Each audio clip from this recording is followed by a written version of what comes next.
Okay, welcome again. We were left at principle 9. We talked about the character education programs require moral leadership. That's the important point. And the 10th principle now is that the school must recruit parents and community members as full partners in the character building effort. So parental involvement is very important, as you all know. As teachers or educators in the school context, we might plan and implement a very effective, a very good character education program. But without parent support, we cannot expect students to acquire these values as individuals in the society, because what we do at schools and what parents do at homes, if they clash, if they are in conflict, the probability of internalization would decrease. So this is research output. So we should also take the support or receive the support of parents. We should also educate them. So character education program of the school must include a mission statement which explicitly states which values are targeted for developing character. So again, we should first identify the important ethical values or moral values or universal values that the school wants to develop in the child. And this mission statement should state these values explicitly so that anyone who reads it, who knows it, who hears it, can understand the objectives or the goal of the school community. So this mission statement must be shared with the parents and their support must be sought. Parental practices, for instance, at home should be parallel with the efforts at school. So if you are trying to teach the students kindness, so the parents should also find some parenting practices at home to make their children kind, and they should also clearly state to their children that, okay, I know at school your teachers are trying to teach you kindness, so we're going to do the same thing at home. So I want you to be kind to your, let's say, sister or brothers, kind to us, and we are going to be kind to you. So let's do these things in that way. So the parents should also follow the same character education program at home. And parents must be provided with behavioral examples as examples of failure expression of a good character. So the hardest part in a character education program, I believe, according to my own experience, is to find the typical behaviors which express these important values. It's not easy to figure them out, okay? So the school's character education program should have a list of behaviors for each important value to be taught. And these behaviors, should be also given to the parents so that they can follow the same rules as they are followed at school. They should also look for the same behaviors or similar behaviors which can express these values at in the family context, so that there is a consistency between the school and the family contexts. This is a specific research finding. When the values endorsed at school are the values also endorsed in the family context. If there is a fit, in other words, if there is a fit between the school context and the home or family context, then we observe higher internalization. But if school is teaching this, but the home is teaching that, if there is a misfit, okay, then internalization of the values as we target in our character education program at schools decreases, okay? So parents should also be involved. Perhaps okul aile birliği, I don't know what English word it has, but okul aile birliği can effectively work on this issue, okay? And finally, the 11th principle that Likona proposes is that evaluation of character education should assess the character of the school staff's functioning as character educators, and extent to which students manifest good character. So finally, supposing that we have a character education program well-defined, implemented at school in different school contexts, corridors, school buses, all school staff is involved, bus drivers, cafeteria workers, teachers, administrators, so on. So suppose we have such kind of a character education program. Is it effective?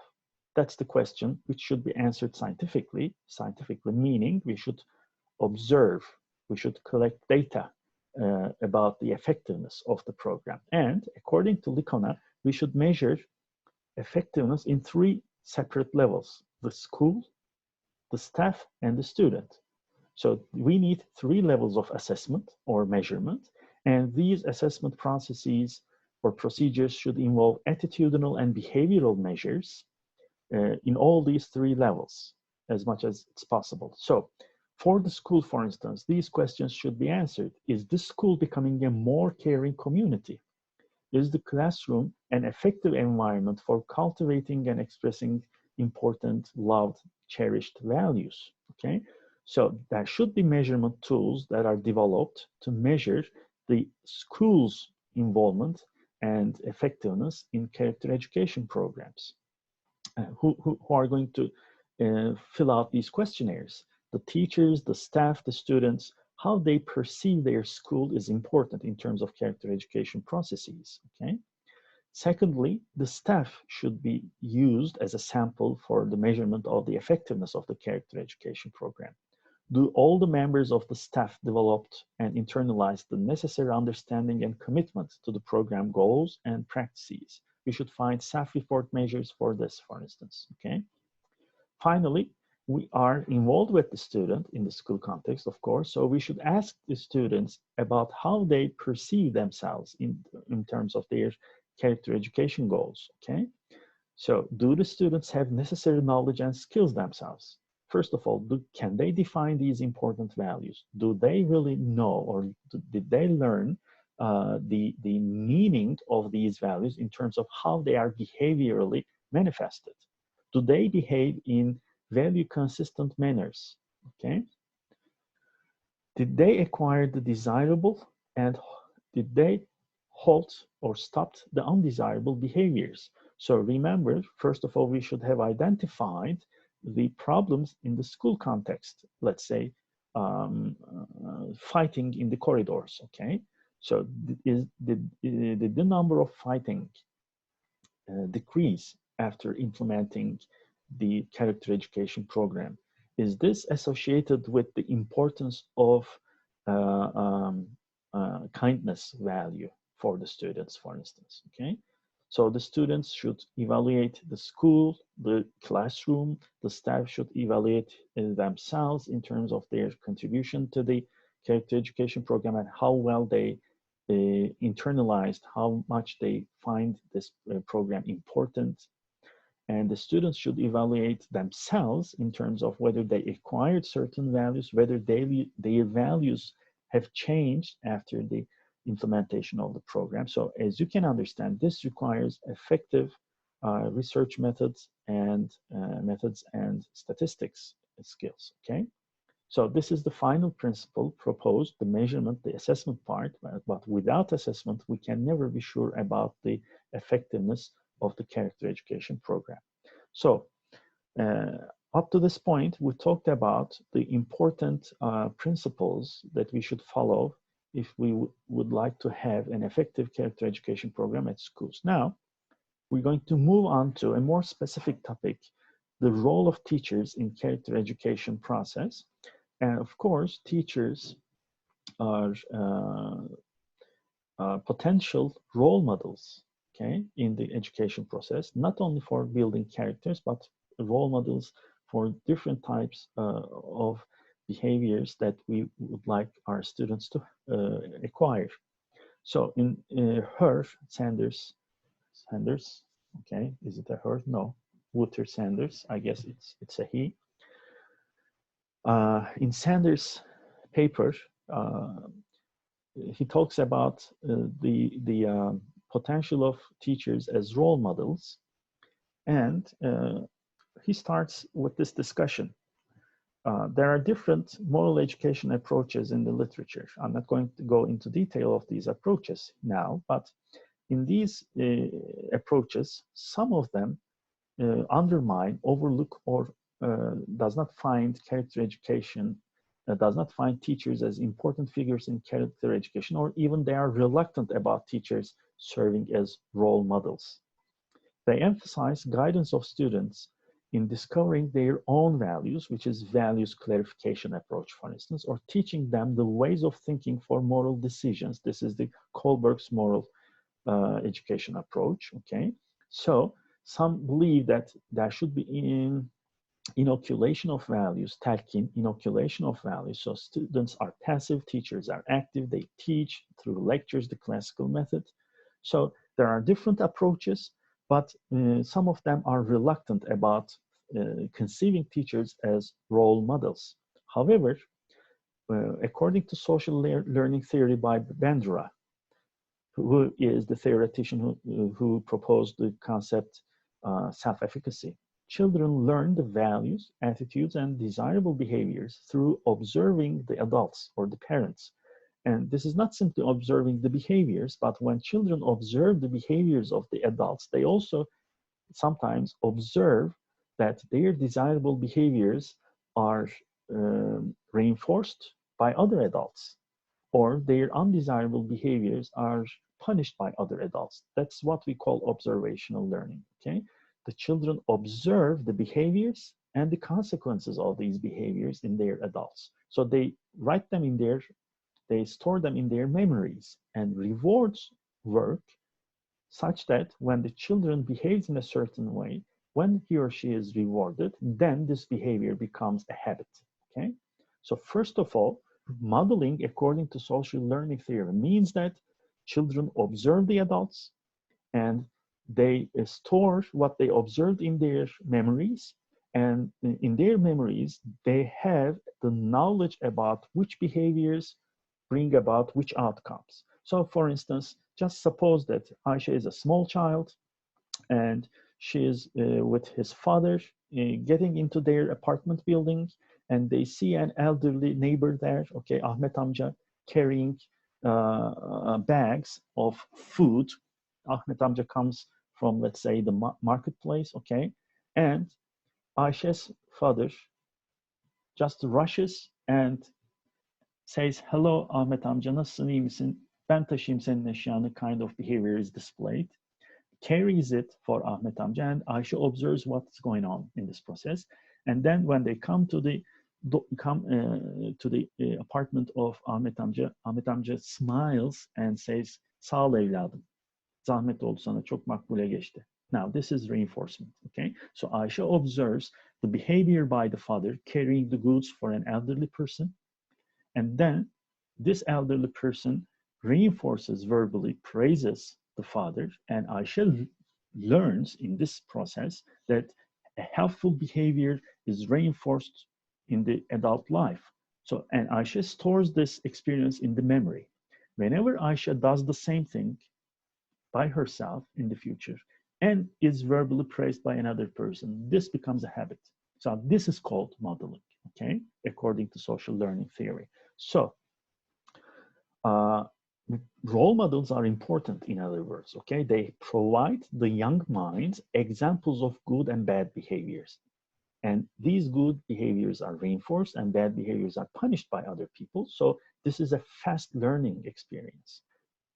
But it's also important that the child should behave in the same manner so that it becomes a personal habit, a part of his or her character. So teachers behave in the school context in different manners. They smile, they say good morning, they behave in different ways to their students, okay?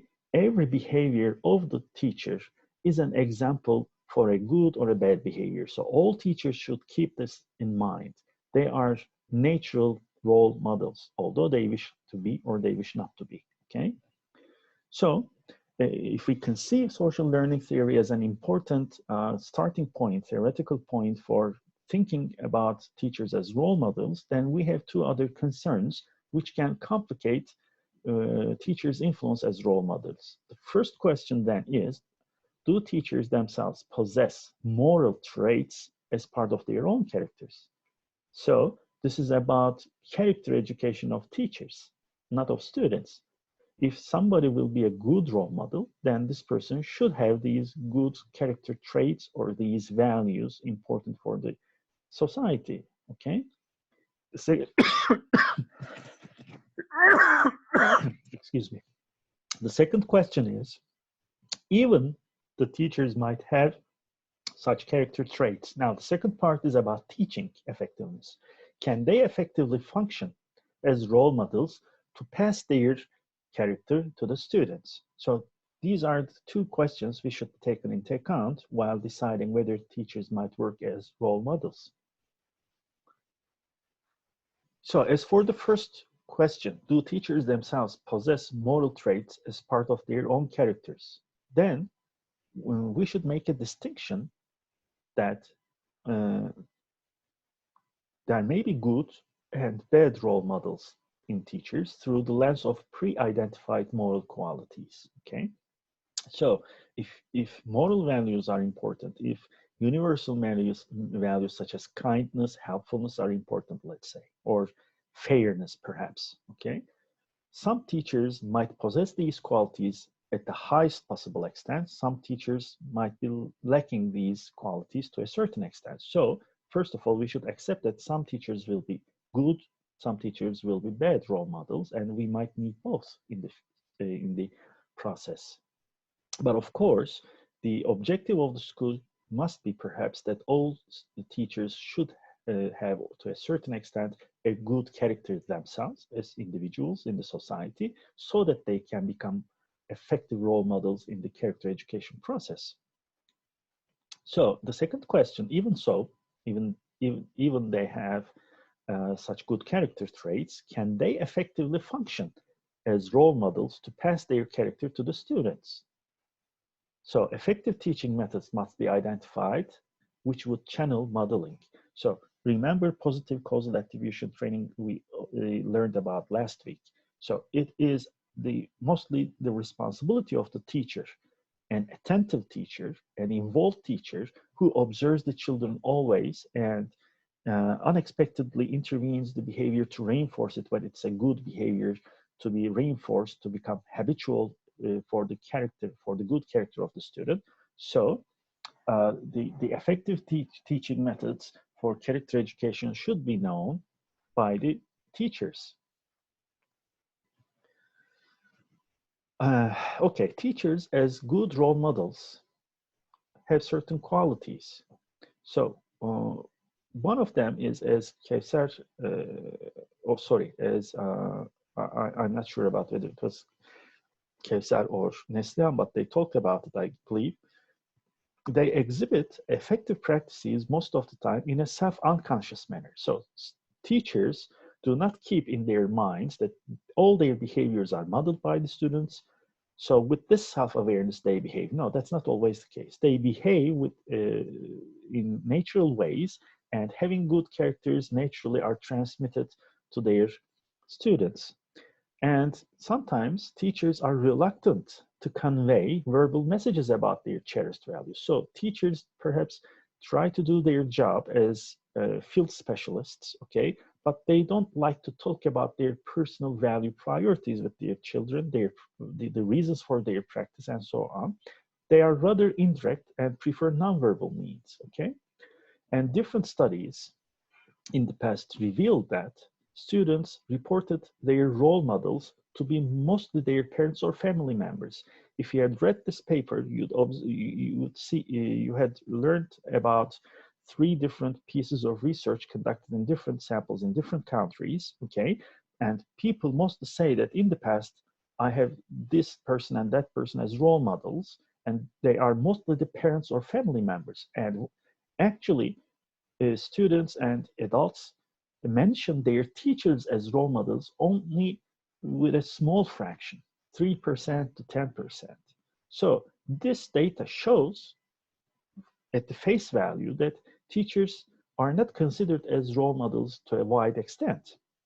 However, there was a specific study conducted with the teachers, and these teachers had become teacher educators in their professional career.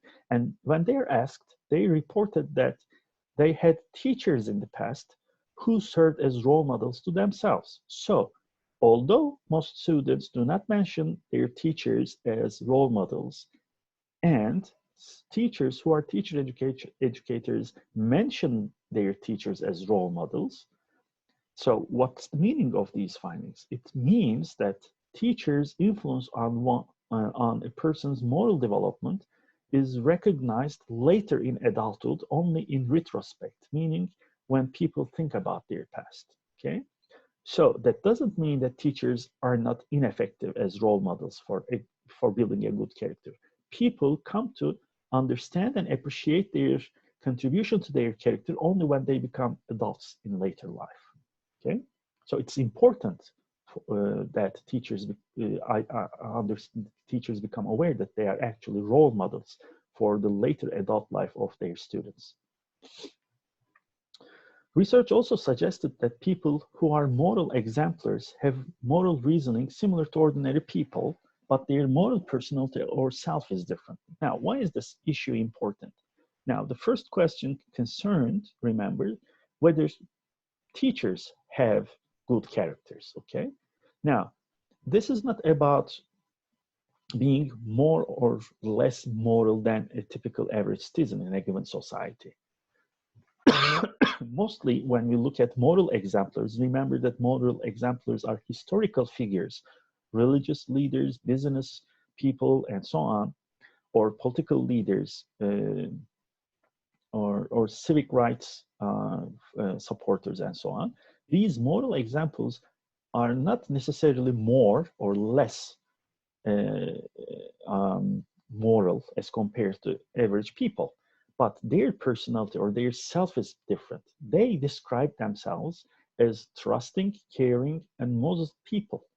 Okay, so there are certain character traits which are consciously endorsed by these people in their lives. So this makes them different than other people. So there are certain important character traits that students appreciate in their teachers, that means, okay, if they are to become role models. And according to research, perhaps these are honesty of the teacher, helpfulness of the teacher in terms of the learning processes, whether the teacher is willingly helpful to the students so that they can very well understand the issues he or she is handling in the courses. They are hardworking people. They have a career success. They have sense of humor and respected by other people around them. Okay, so these character traits or these values are perceived by students as important character qualities that they appreciate in their teachers. So what is an effective role model? What kind of an effective role model a teacher might be? So if a teacher is honest, helpful, hardworking, have success in his or her career, have some sense of humor and respected by other people, then this would become a good role model for the students, good characters. And also, the content of the students' verbal reports are categorized into three types of teachers. So three categories emerge from their past experiences with their teachers. So typically, students perceive perceive an effective role model teacher in three categories. So a good role model teacher is a storyteller, tells stories that students always remember. And he or she is a personal teacher, displays his personal self in an enthusiastic and stylistic teaching. The way that this teacher teaches, his or her enthusiasm, excitement in teaching, this makes the person a personal. So the student perceives the teacher as how he or she is involved in doing his job. And his job is to teach those students. So the students would experience a sense of respect from their teacher because he's trying to do his job in the best way he or she can. So this would create an esteem feeling in the student. And finally, they are playful teachers, uses different ways to motivate students to learn. So when the students don't understand, such kind of a teacher wouldn't humiliate the student. Ne ahmaksın ya, anlamadın 10 kere anlattım kind of saying is a bad role model. Okay, But if the teacher would say, okay, let's do it this way, hadi şöyle yapalım, and create some in-class activities such that students can get involved in the issue and try to understand it by some sort of hands-on activities. So storytellers, personal and playful teacher is a good role model by the students. And if teachers teach as they show students who they are, and parents also endorse the values endorsed by the teachers, then teachers can become effective role models in character education, according to Sanders. Now, we again observe that what's done at school for building a good character should be supported in the family context as well. So if there are good role models at schools, and if parents also know these good role model teachers, and if they also follow the modeling behaviors or the practices of teachers at home, then these role models would be effective in the students' character education. So what virtues do teachers model in their teaching? Okay, most studies with teachers indicate that 7 Aristotelian virtues such as courage, wit, temperance are modeled. Excuse me. So what kind of modeling then is or can be followed by teachers? One of them is imitation or emulation. Emulation means wanting to be alike. So emulation means that students, by observing their teachers as role models, want to be alike, want to be like him or her. And this would result in what Aristotle said, habituation, that behaviors become habitual as part of the character of the students. And teachers can teach character traits through rewarding the desirable or value relevant good behaviors and punishing the bad behaviors, to the extent that there is a loving and trusting relationship with the students, okay? So this good relationship, interpersonal relationship, should be established between the teacher and the student, so that imitation of the teacher or emulation of the teacher by the student can be achieved.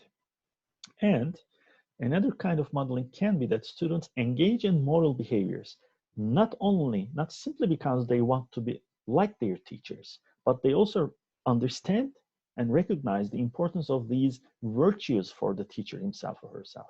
Okay, so okay, I like this teacher, I would like to be him in the future or her in the future. Okay, but the student should also understand, okay, why is this important for my teacher? Why is he doing this way? Why is he trying to teach us in that way? Why does he want us to have these behaviors? What's the good of this? Okay, so this requires that the teacher, as the role model, verbalize his or her moral goals and reasons for these goals. Okay, I would like to behave in that way because I believe this is important, and if you have this kind of a character, it will have such important outcomes in your life as a human being, and so on. So the reasons for the importance of these virtues and why certain practices are followed by the teacher should be verbally transmitted to the students by the effective role model teacher. And this would also stimulate students' cognitive, affective, and behavioral skills. When teachers feel involved in verbalizing their reasons or their worldviews to teach effective or teach good character skills to the students, then students would start to think about being a good human being. Okay, they will try to understand what is being a good human being. They will feel in certain ways for being such kind of a person, and they will try to develop the skills in themselves to behave in these manners just because they understand why they should be so. Okay, and in later phases, students must be able to feel intrinsically motivated to be alike first, and then to behave in virtuous ways for its own sake. Okay, this person, this teacher, is a good role model to me. I believe what he does or she does is right, and I should follow this because I love this teacher, I like this teacher, I want to be like him or her. But then the student should start thinking, okay, in the past she was a good model to me, but now this is beyond becoming like her. Now I would like to become like myself, but I still emphasize this value to be, or this character trait to be important. So I'd like to behave in that manner just for its own sake, just because it is important for me, and I want to be so. So this kind of an improvement is necessary so that the behaviors or good behaviors or moral behaviors become habitual. And students must be able to understand why these virtues in the teacher as a character model are important. They should think about it. And they should think about what they could do to develop these qualities in themselves. So the example, okay, Mr. or Mrs. X believes this value or character trait is important. By what? Why should I have it? What value will it add to my personality? What good will it bring in my life? These require some philosophical thoughts or reflection on becoming a good person. Thereby, the students must make these character traits or values as part of their own self-concepts. So, how can teachers improve themselves to become effective role models? That's the important point, if role modeling is important.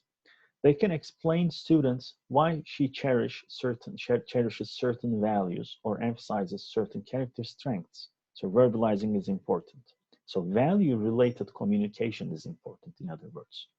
They might keep journals or diaries to reflect, to think about and write about their character education experiences and practices and goals. And we had such kind of a sheet last week that teachers can fill out. And teachers can teachers can co-teach.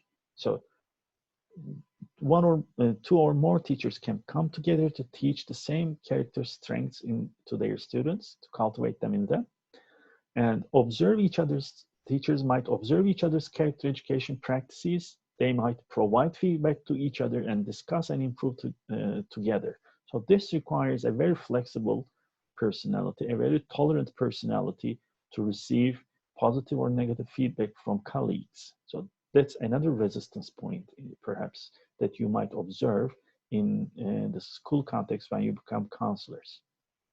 And prospective teachers must also be taught character and values education. Prospective teachers are teachers like yourselves, so you should be also taught about becoming good role models. So, but this requires that first of all you have good characters and you have important values as part of your characters. That's why perhaps we have this course PCG206 in our curriculum.